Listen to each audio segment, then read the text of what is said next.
చెప్పాను. ఈ క్వశ్చన్ అడగకుండానే మా రోజా దగ్గర నుంచి సమాధానం వచ్చేసింది.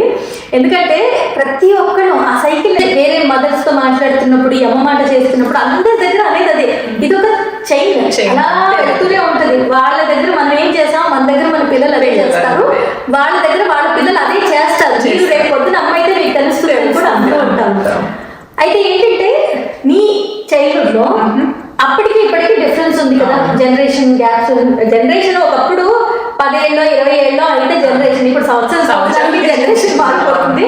సో నిన్ను మీ పేరెంట్స్ చూసిన విధానంగా, నువ్వు పెరిగిన విధానానికి ఇప్పుడు నీ పిల్లల విషయంలో నీకేం తేడా కనిపిస్తుంది?